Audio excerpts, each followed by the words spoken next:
Video बनाओ video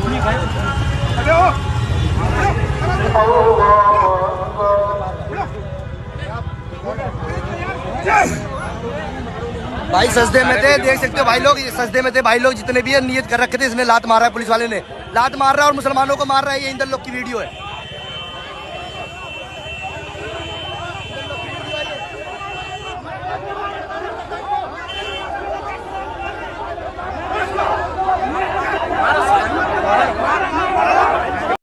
গতকালকের ঘটনা, হ্যাঁ জুম্মার দিন গতকালকে দিল্লির ঘটনাকে নিন্দা জানায় এবং সুস্থ মানসিকতার মানুষ হয়ে বা অফিসার হয়ে গোটা রাজ্যে শাসন ব্যবস্থা পরিচালনা করার আবেদন জানায়। আপনি যে কোনোভাবেই বোঝান না কেন, একজন দিল্লিতে গতকালকে যে ঘটেছে, দিল্লিতে একজন জুম্মা নামাজ পড়ছে, নামাজরত অবস্থাতে একজন পুলিশ অফিসার, হ্যাঁ সংবিধানের ওত নেওয়া বা ভারতবর্ষের সংবিধান মাথায় নিয়ে প্রশাসনকে সঠিকভাবে কাজ চালানোর যে কসম খায় বা দেশে অন্যায় বা গণতন্ত্রের পথে বা সংবিধানের পথে দেশকে পরিচালিত করবে, এরকম কসম খাওয়া এক পুলিশ অফিসার উর্দিধারী, তিনি জুম্মার নামাজ পড়ছে সিজদারত অবস্থায়, মানে মাটিতে এই করে যে মাটিতে সিজদা দেয়, ওই সিজদার সময় একজন অফিসার লাথি দিয়ে সেই নামাজিকে উঠিয়েছে। নিঃসন্দেহে আপনি যেভাবেই বোঝানোর চেষ্টা করুন না কেন যে না এটা এই, আপনার বিভিন্ন রকম বোঝানোর কৌশল থাকতে পারে, কিন্তু যেই বোঝানোর কৌশল থাকুক না কেন, এটা কিন্তু নিন্দাজনক ঘটনা। আপনি সুস্থ মস্তিষ্কের মানুষ যদি হন, নিঃসন্দেহে আপনি বলতে পারেন যে হ্যাঁ কেন এই ওই this that, law and order maintain করার জন্য পুলিশ এটা করেছে। আরে বাবা, আস্তে করে বলা যেত তো, আমি আমার ঈশ্বরের কাছে, আমি আমার আল্লাহর কাছে বা আমি আমার সৃষ্টিকর্তার কাছে সিজদারত অবস্থায় কিছু প্রার্থনা করছি। এই জিনিসটা সেই পুলিশ অফিসারের নিঃসন্দেহে পছন্দ নাও হতে পারে, ভেরি গুড, কিন্তু আপনি গিয়ে একজন মানুষ যখন তার সৃষ্টিকর্তা বা তার আল্লাহর কাছে সিজদারত অবস্থাতে আছে, আরে ফাঁসি মাফ হয়ে যায়, সিজদা থেকে উঠবে তারপর ফাঁসি দেয়। বুঝতে পারলেন না? যত বড় পৃথিবীর যত রকম জঘন্যতম অপরাধও যদি কেউ করে নেয়, তো নিঃসন্দেহে একজন সিজদারত অবস্থায় বা কেউ কিছু খাচ্ছে, এই অবস্থাতে কোনো আইন বা কোনো সিস্টেম নেই যে তাকে এইভাবে মানে লাথি দিয়ে ফেলে দিতে হবে। এটা মানে ভেরি ব্যাড। আমি নিঃসন্দেহে, আপনি বলতে পারেন যে আপনি বলছেন গোঁড়া মুসলমান, হ্যাঁ আপনার ভাইকে বা নামাজ পড়তে ডিস্টার্ব দিয়েছে বলে বলতে পারেন। নিঃসন্দেহে দেখুন, সুপ্রিম কোর্টের অর্ডার আছে যে নামাজ পড়া, সুপ্রিম কোর্টের কথা বলছি, যখন কোনো কিছু ভাঙা বা আর কিছু করার সময় আসে, তখন সেই সুপ্রিম কোর্ট বলছে যে নামাজ পড়ার জন্য, সুপ্রিম কোর্ট, ভারতবর্ষের সুপ্রিম কোর্ট, নিঃসন্দেহে আমি আইনের মানুষ, আইনের কথা বলছি, যে ভারতবর্ষের সুপ্রিম কোর্ট বলছে যে নামাজ পড়ার জন্য মসজিদ অপরিহার্য নয়। তার মানে মসজিদে নামাজ পড়তে হবে এরকম কোনো ব্যাপার না, যেখানে ইচ্ছা সেখানে পড়তে পারে সুপ্রিম কোর্টের। এইবার আপনার মনে হতে পারে যে দিল্লির মতো জায়গায় রাস্তায় কেন নামাজ পড়ছে 5 মিনিটের জন্য, বা 5 মিনিটই কেন আমরা দাঁড়িয়ে থাকবো, বা ওই নামাজ আর কোথাও পড়বে বা আর কিছু, এরকম আপনার পরামর্শ হতে পারে। ঠিক আছে, অন্যায় করেছে, ভুল করেছে, আপনার কথা অনুযায়ী, নিঃসন্দেহে নয়, মানে আদিকাল থেকে পড়ে আসে, হঠাৎ করে কালকে পড়েছে এরকম ব্যাপার নয়, পড়েছে, আপনার মানসিকতা অনুযায়ী নামাজ পড়েছে, অন্যায় করেছে। পুলিশ লাথি মেরেছে এবং আপনি যে আমার ভিডিওটা শুনছেন, আপনার মানসিকতা অনুযায়ী মনে হচ্ছে এটা অন্যায় করেছে, রাস্তায় নামাজ পড়েছে, ভেরি ব্যাড, জাম হয়ে গেছে আর কিছু, মানে দিল্লিতে বসে আছি, দিল্লির জ্যামের কথা আমরা জানি, এটা কিন্তু জানি, হ্যাঁ। তো যাই হোক, অন্যায় করেছে, তো সেই বলে লাথি মেরে একজন ইউনিফর্ম পরা একজন, মানে যার কপালে অশোক স্তম্ভ লাগানো থাকে, সে লাথি মেরে ফেলে দিবে একজন নামাজরত অবস্থাকে, ভেরি ব্যাড। নো, দেশের এরকম পরিস্থিতির জন্য বা এইরকম অফিসারের জন্য গোটা ভারতবর্ষ, হিন্দু মুসলিমের এই সম্প্রীতির দেশ, ভারতবর্ষ হচ্ছে জাতীয় সংহতির দেশ।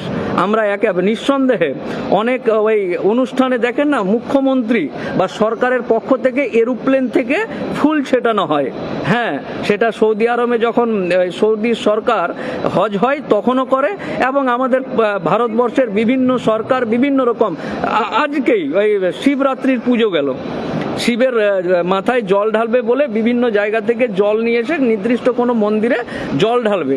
আমারই ভাইয়েরা মাথায় টুপি পরে দাঁড়িয়ে আছে, তারাই কিন্তু যে সমস্ত পুণ্যার্থী মানুষ যারা পায়ে হেঁটে যাচ্ছে তারাকে কিন্তু জল খাওয়ানো হয়েছে, জল শরবত বিভিন্ন রকম, বা তাদের পায়ে যেন ফোকা না পড়ে যায় তার জন্য ঠান্ডা জলের মানে কি বলে বরফের ব্যবস্থা করা হয়েছে। হ্যাঁ হয়েছে। উৎপল সাহা, থ্যাংক ইউ আসাম থেকে। তো আমার বক্তব্য যেটা হচ্ছে এই যে ভ্রাতৃত্ববোধের উদাহরণ গোটা ভারতবর্ষে যদি আপনি খোঁজেন, আমি দিল্লিতেই বসে আছি, ভ্রাতৃত্ববোধের যদি আপনি উদাহরণ খোঁজেন তাহলে কিন্তু গোটা ভারতবর্ষে খুঁজে পাবেন। আর যদি মানে নোংরা মানসিকতার মানুষ খুঁজেন, নিঃসন্দেহে আপনার আশেপাশে অনেক কিছু দেখতে পাবেন যেটা নোংরা মানসিকতার। তার মধ্যে এই যে police officer, Delhi police suspend করেছে, এই করেছে, ধর এসব নাটক অনেক দেখেছি, সাসপেন্ড করেছে, উমুক করেছে, তুমুক করেছে, তো এগুলো অনেক ঘটনা আছে। সাসপেন্ড করাটা বা তাকে শাস্তি দেওয়ার থেকেও বড় কথা হলো যে এইরকম একটা মানে কি বলবো মস্তিষ্কহীন না কি বলবো ওটাকে, ভারসাম্যহীন, সরি ভুল বললাম, ভারসাম্যহীন পাগল মাথাছিট মানুষ কি করে পুলিশ হয় এটাই ভাবতে হয়। তা মেন্টাল পরীক্ষা করা হয়নি কেন? তার ফিজিক্যাল ফিটনেস নিঃসন্দেহে গাড়ি চালায় যদি আমরা রাস্তাতে, তার ব্রেক হর্ন লাইট ঠিক আছে কিনা তার জন্য গাড়ির ফিটনেস চেক করা হয়। তো এই সমস্ত মাথামোটা অফিসারদের ফিজিক্যাল বা মেন্টাল ফিটনেস আছে কিনা সেটা চিকিৎসা করা উচিত ছিল। আমার অনেক দর্শক, আমার ভাই হিন্দু মুসলমান আমরা সবাই একত্রে বসবাস করি, আমার অনেক ভাইয়েরাও আমার ভিডিও দেখে, কিন্তু প্রত্যেকটা ভাই, এই যে উজ্জ্বলকে বলছি, সমুকে বলছি, রাজেশকে বলছি, আচ্ছা এটা বিচার করে দেখো তো যে একটা মানুষ নামাজ পড়ছে, এই ধরো এই জায়গাটাতে একটা মানুষ নামাজ পড়ছে, ঠিক আছে, তো আপনার মনে হতে পারে যে এই জায়গাটাতে আপনি নামাজ পড়ছেন কেন, এই জায়গাটা কাদা হয়ে গেল বা ধুলা হয়ে গেল বা এই দিক দিয়ে যেতে পারবো না, ঠিক আছে, অন্যায় করেছে তো এই লোকটা, কিন্তু ওই মানুষটা নামাজ পড়ছে না, একেবারে এইরকম করে সিজদায় আছে মাটিতে, এই সিজদাতে আছে, সিজদা থেকে উঠুক, নামাজটা শেষ হয়ে যাক, আপনি তাকে অ্যারেস্ট করুন, জেলে ভরে দিন, ফাঁসিতে লটকে দিন। এই যে ধরুন নামাজ পড়েছে, এই জায়গাটাতে নামাজ পড়েছে, আপনার মনে হয়েছে বা প্রশাসনের মনে হয়েছে অন্যায় করেছে, ফাঁসিতে ঝুলিয়ে দিন না ভাই। আপনার নজরে যদি মনে হয় যে এটা অন্যায় করেছে, ফাঁসিতে ঝুলিয়ে দিন, দিনের বেলা ঝুলিয়ে দিন, রাস্তার মাঝখানে ঝুলিয়ে দিন, অ্যারেস্ট করুন, যাবজ্জীবন জেল দিন, কিন্তু একজন নামাজরত অবস্থা মানুষকে আপনি লাথি মারবেন? ইউনিফর্ম পরা লোক, আমি বোঝাতে পারছি না হয়তো। আমি যেটা বলতে চাইছি যে আমার কিছু ভাই বা ওই পুলিশের মনে হয়েছে যে এটা ঠিক করেছে বা এটা কি হয়েছে না হয়েছে, আচ্ছা ঠিক আছে, আপনি হিন্দু, আপনি অমুসলিম, আপনি হিন্দু, বলুন তো এই কাজটা ঠিক করেছে কি? হ্যাঁ, আমি মুসলমান, আমি নামাজ পড়ি, আপনি পুজো করেন, এই তো ব্যাপার। আপনি হিন্দু হয়ে বলুন তো যেটা ঠিক করেছে? আপনার মনে হতে পারে যে হ্যাঁ এটা তো ঠিক হয়নি বা এটা তো ঠিক করেছে, কেন রাস্তায় পড়বে? ভেরি গুড, রাস্তায় পড়েছে তো ফাঁসি দিয়ে দাও না ভাই, অন্যায় করে দিয়েছে, আইনের নজরে অন্যায় করেছে, রাস্তায় নামাজ পড়েছে, বাপ রে বাপ, রাস্তায় কোনোদিন কিছু হয় না, হঠাৎ করে নামাজ পড়ে নিয়েছে, এটা অন্যায় করেছে। এই অন্যায়ের ভারতবর্ষের সংবিধান অনুযায়ী রাস্তাতে নামাজ পড়ার ধরুন যে শুলি আছে, ফাঁসি আছে, যা ইচ্ছা তাই আছে, করুন না, করে দিন, আইন অনুযায়ী করে দিন, সংবিধান অনুযায়ী রাস্তায় নামাজ পড়েছে, ল অ্যান্ড অর্ডারের ডিস্টার্ব হয়েছে, ট্রাফিকের ঝামেলা হয়ে গেছে, মানে প্রধানমন্ত্রীর কাফেলা যেতে পারছিল না, মুখ্যমন্ত্রী নড়াচড়া করতে পারছিল না, গোটা ভারত স্তব্ধ হয়ে গেছে।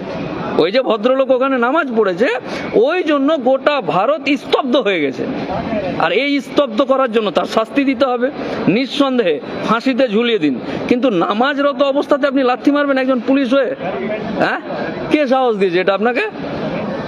ভারতবর্ষে বাস করেন আর ভারত সরকারের মানে আমাদের ট্যাক্সের টাকাতে পুলিশ হয়ে আপনার চুরি ডাকাতি রেপ, দিল্লির রাস্তাতে কত ধর্ষণ হচ্ছে, দিনের বেলাতে রাত্রে বেলাতে চুরি হচ্ছে, ডাকাতি হচ্ছে, ফ্রড হচ্ছে, চিট হচ্ছে, ওই সময় আপনার হাতটা কুঁজো হয়ে যাচ্ছে, আপনার হাতটা কি বলে পঙ্গু হয়ে যাচ্ছে, ওই সময় আপনার হাতটা প্যারালাইসিস হয়ে গেল, মানে হাত আর কাজ করে না, ঘুষ না হলে কাজ হবে না, ওই চোর ডাকাত ছিনতাইকারী মানে মানে বাজে লোক যারা, তাদেরকে ধরার সময় আপনার হাত প্যারালাইসিস হয়ে যাচ্ছে, পা প্যারালাইসিস হয়ে যাচ্ছে, আর একটা লোক তার ঈশ্বরের কাছে বা তার সৃষ্টিকর্তার কাছে মাথা নত করে প্রার্থনা করছে, আপনার তখন পা স্ট্রং হয়ে গেল, মানে লাথি মারতে হবে। কতটা মানে কতটা ধৈর্যের শক্তি হলে ওই পাটা ওর পায়ে আছে, শরীরে আছে, আপনি বলেন তো। বুঝতে পারলেন না কি বললাম? বলেন কতটা ধৈর্যবান কোনো মানুষ বা কতটা ধৈর্যবান ওইখানকার যে যারা সবাই মিলে ছিল, যারা সবাই মিলে ওখানে ছিল, তারা কতটা ধৈর্যবান, কতটা আইন মানে, কতটা সংবিধান মানে, যে সেই ভদ্রলোকের পাটা পায়ে আছে, শরীরেই আছে। হ্যাঁ, বুঝতে পারলাম না? Very bad. আর একবার বলছি, কতটা ধৈর্যবান, কতটা সংবিধান, কতটা আইন মানা লোক তারা, যে নামাজের সিজদা অবস্থাতে লাথি মেরেছে, আর লোকটা শুধু ওর কি হয়েছে, ওই সাসপেন্ড হয়েছে। বুঝতে পারলেন না ব্যাপারটা? এটা মানুষরূপী একটা পাগল মাথাচিট ভারতবর্ষের হিন্দু মুসলিম কখনো এটা চায় না। আমার যত ভাই আছে এখানে, ইন্দ্রজিৎ সাহা আছে, তারপর ওই অমরজিৎ মুখার্জি আছে, তো আমার ভিডিও দেখছে, এখন আমার এই ভিডিও দেখছে, বুঝতে পারলেন না? এই যে আমার ভিডিও দেখছে, তারাও কিন্তু এটাকে নিঃসন্দেহে, আমার যতগুলো অমুসলিম ভাই বোন আছে তারা, বা হিন্দু ভাই বোন আছে, তারা কেউ এটাকে সাপোর্ট করবে না। আরে ঠিক আছে, ভেরি গুড, এটা পছন্দ না, ওটা পছন্দ না, এটা কেন করবে? আইন অনুযায়ী করতে হবে। বাবরি মসজিদ চলে গেছে, তো আইন অনুযায়ী হয়েছে, চলে গেছে। বুঝতে পারলেন না? রামবাবু পূজা মানে তুই কি? হ্যাঁ রামবাবু, অমিত গুছাইত, নিঃসন্দেহে যে গুছাইত অমিত বাবু নিন্দা জানাচ্ছে, আমার সাথে সবাই নিন্দা জানাবে, আমার বিশ্বাস। নিঃসন্দেহে মন্দটা মন্দ, ভালোটা ভালো। আপনারা ভালো করেই জানেন যে আমি যে কোনো, সেটা হিন্দুর হোক মুসলমানের হোক, আমার ধর্মের কোনো মানুষ যদি নোংরামি করে বা খারাপ কাজ করে, নিঃসন্দেহে আগের দিনে দেখেছেন যে আমি সেটারও নিন্দা জানাই।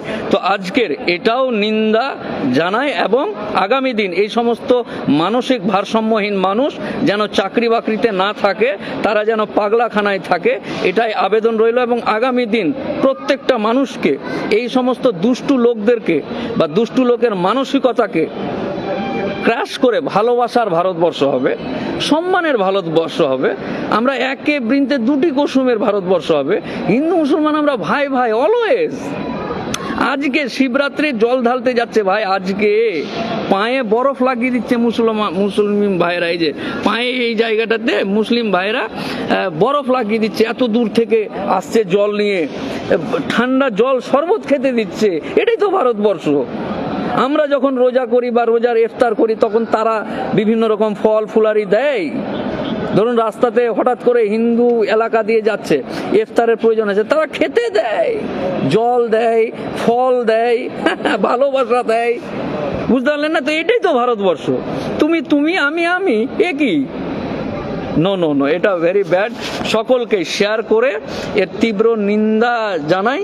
আর আগামী দিন ভারতবর্ষ জিন্দাবাদ, হিন্দুস্তান জিন্দাবাদ, হ্যাঁ, হিন্দু মুসলমানের একতা জিন্দাবাদ, হিন্দু মুসলমানের ভ্রাতৃত্ববোধ জিন্দাবাদ। বুঝতে পারলেন না? কলিজা কেটে খাইয়ে দেব আমার অমুসলিম ভাই বা আমার হিন্দু ভাইয়ের কোনো বিপদ হলে, কলিজাটা এদিক দিয়ে বের করে মুখ দিয়ে খাইয়ে দিব, যে তাকে বাঁচানোর চেষ্টা করবো। এ কি ভারতবর্ষ? হ্যাঁ, নামাজ পড়বে, সেজদাতে গিয়ে লাথি মারবে একটা পুলিশ। হ্যাঁ, কত বড় অন্যায় কাজ। Very bad. নিঃসন্দেহে সবাই নিন্দা জানাবে, এবং আমিও জানাই তার সাথে সাথে। এবং সরকার ব্যবস্থা নিয়েছে। আর আমার যে সমস্ত ভাই সোশ্যাল মিডিয়া ব্যবহার করে, তাদেরকেও বলছি, বেশি পাকামি করার দরকার নাই। লাথি মেরেছে মানে তুমিও বিভিন্ন রকম মন্তব্য আর ফেসবুকে লেখালেখি করছো কেন? তোমাকে দায়িত্ব দিয়েছে ভারতবর্ষের, মুসলমানের দায়িত্বে আছো তুমি, বাপরে এই করে দিয়েছে। প্রত্যেকটা জিনিসের একটা সিস্টেম আছে বা কোনো রুলস আছে। মানে দিল্লিতে এই ঘটনা ঘটেছে বলে তুমি পশ্চিম বাংলায় বা অন্য জায়গায় গিয়ে বিভিন্ন রকম কারুকার্য, নো, একদম স্টপ। আমার মুসলিম ভাইদেরকে বলছি, বেশি বাড়াবাড়ি না, কোনো জিনিসই বাড়াবাড়ি ভালো না, কোনো জিনিসই বেশি বাড়াবাড়ি ভালো না। আছে দেশের মাথা মাতব্বর বা যারা বুদ্ধিমান যারা তুমি 3 পয়সার ফুরিং বাপরে নিন্দা জানায়ের ভাষা নিন্দার মতোই হবে, তার মানে অন্য কিছু হবে না, একদম না, টেরা বেঁকা হবে না কিছু। শামসুর রহমান, মোহাম্মদ সুলেমান, সবাইকে বলছি একটু বাড়াবাড়ি করলে ফের আমি রেগে যাব। হ্যাঁ, আমরা সবাই রেগে যাব বেশি বাড়াবাড়ি করলে, নিঃসন্দেহে নিন্দার কাজ নিন্দনীয়, বাস শেষ ক্যাসেট, এখান থেকেই শেষ, এর থেকে বাড়াবাড়ি না, এর থেকে বাড়াবাড়ি না। বোঝাতে পারলাম কি? মুজাহিদুল ইসলাম বোঝাতে পারলাম, আমিনুল ইসলাম, রাহুল শেখ, আলামিন, সবাইকে বলছি বাড়াবাড়ি না, আছি আমরা। ভালো থাকবে আর সবাই শেয়ার করে দেবে, বেশি বাড়াবাড়ি না। পুলিশ যা নেওয়ার নিচ্ছে, আমরা যারা আছি দিল্লিতে বসে আছি দেখছি, তোমাদেরকে বেশি মাথা খারাপ করে ফেসবুকে এমন কিছু লিখো না যে অ্যারেস্ট হয়ে বসে থাকো, বুঝতে পারলে না ব্যাপারটা? হ্যাঁ, সব বাড়াবাড়ি না, সব ভ্রাতৃত্ববোধের দুনিয়া। ঠিক আছে।